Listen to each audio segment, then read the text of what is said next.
want to first ask you about is on selection night. How far in advance did you know if the opportunity would come, you were going to go after Weichel? And not say Patricio, if the opportunity would go straight to Patricio again. Honestly, I almost wanted it in this order, man. When I knew that Curran was in it, that Weichel was in it, and that Patricio was in it, I knew that I was going to hunt the three men who have victories over me in Bellator. Curran got out, and that left Weichel and Pitbull. And as I aforementioned in the press conference, I did not plan to be on the same side as the champion, but I'm speaking into an existence now that I'm coming, I'm going to go bring this home from right here after I go out and defeat Daniel Weichel, because this is a great opportunity for me, man. One of the greatest opportunities for me to write an amazing story winning this Grand Prix, because that means I redeemed myself in defeating Daniel Weichel. If Patricio Pitbull is successful in beating Patricio Carvalho, I go and beat him, and then in the final, whoever it may be, Darian Caldwell or AJ McKee, I'm ready for them as well too. Now you fought Daniel 4 years ago. From that fight, so much has happened. I'm sure your life and your career in 4 years. But what's the things that stand out from that particular fight that still motivate you from this to this day?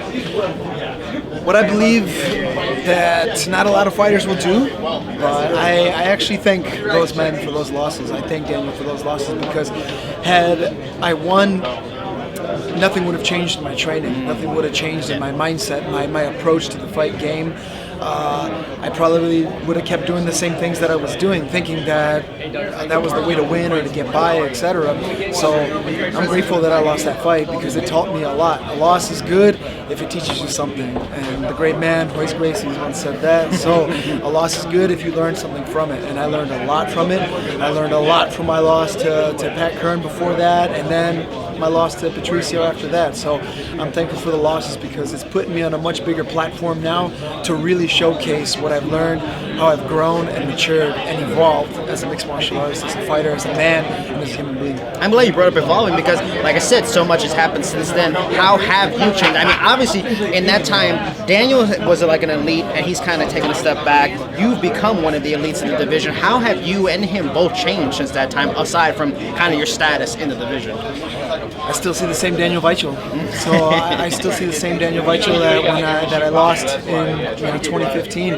And that was a 25-year-old young me with less than 20 professional fights. And now here I am with already a world title loss, but still a world title fight underneath my resume against a world champion caliber fighter.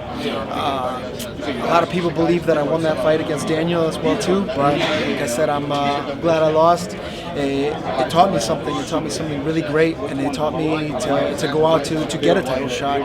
And I've changed and grown, not just in the sense of, oh wow, I'm doing this striking, or I'm doing this wrestling, or I'm doing this jiu-jitsu. It's everything that really goes into it. Seeing myself as more as an athlete than just a pure out young hungry fighter.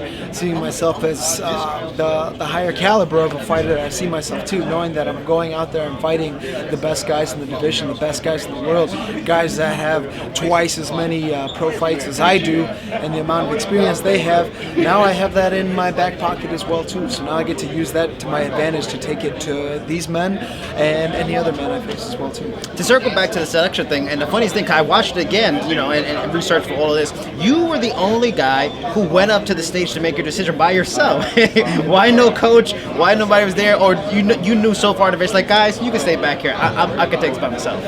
Yeah, me and my coaches knew. My management team, we all knew we were on the same page on the fight that we wanted, who we wanted, and it's really turning my dreams into reality more than anything, man. It's knowing that I have this opportunity to go out there and get this back for myself. It's not anger or hatred or animosity or rage or revenge towards Daniel Weichel. It's more so me beating me, because I know that me now would destroy that young Emmanuel Sanchez that fought Daniel Weichel when we fought in Kansas. So now it's put me in a much better place, and we're on a much bigger platform as well too, with the stakes that are on the line here, and I'm excited, man. I can't wait.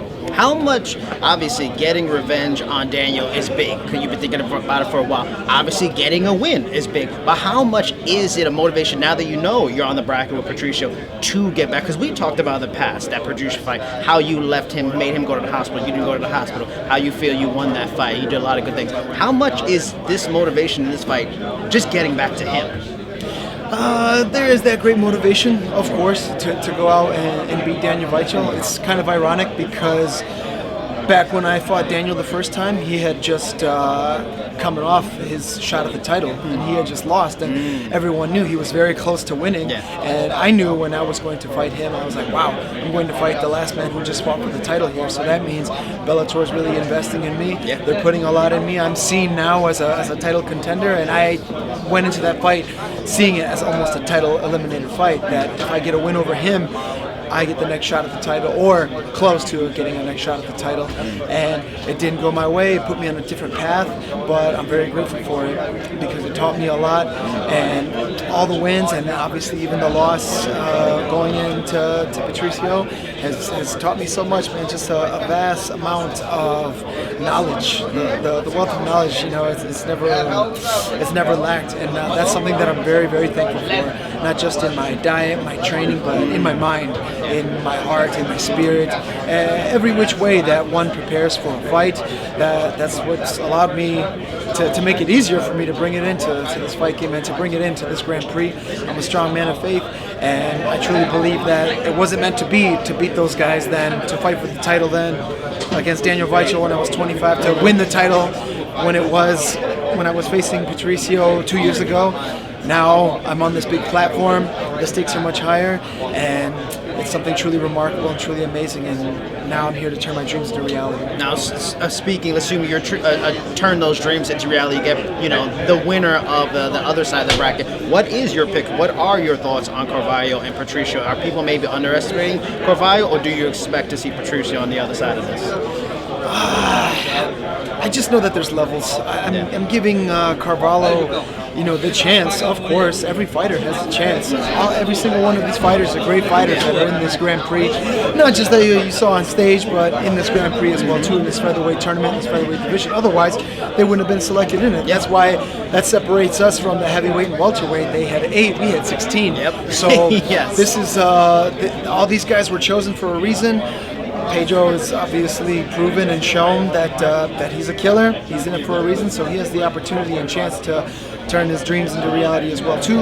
But I just believe Patricio Pitbull is going to be a little too much for him because the amount of experience and the levels, and I've faced him before and I know what he brings to the table. So I just know what Patricio can do. But we'll see. All that matters is when that cage door closes, and you know, I'm not doubting Pedro at all, but we'll see what happens. All I know is that I'm just going to go out there and take out Daniel Weichel, get the winner of this side, and then see who the winner of Caldwell McKee is. Now, last question. One of my favorite parts of what was kind of a wild press conference at times was during all the yelling and back and forth, you very subtly, quietly said, "This is exciting." How did you enjoy being pretty much in both sides, getting all that yelling back and forth, pretty much dead in the middle of it? Yeah, I'm just glad nothing was thrown at me. Something was close to being thrown at me over here. I don't know who or what it was, but I left. I guess no care in the world for it. It was just truly exciting, something pretty amazing to be a part of. You know, this is one of the bigger pressers that I've been to and been welcome to, and it's something amazing to be a part of. That Bellator put this together, that I'm on this platform, that I'm seen as one of the best fighters, not only in this organization, but in this tournament, in this division, and obviously on the roster, and welcomed to this press conference here. So that's the reason why I'm here too, and I'm just so thankful and grateful to God for this opportunity. I'm sitting next to a former champ already right here, Ben Henderson over here, and who's also has the potential to fight for the world title here very soon if he gets the win over Michael Chandler. And it's just something truly great, man. I'm looking to be on the same card as him as well too in Chicago when I go out, and after I take out Daniel Weichel, I'm looking to do the same. And it's really, like I said, turning my dreams into reality. That's more than anything, my dreams into reality.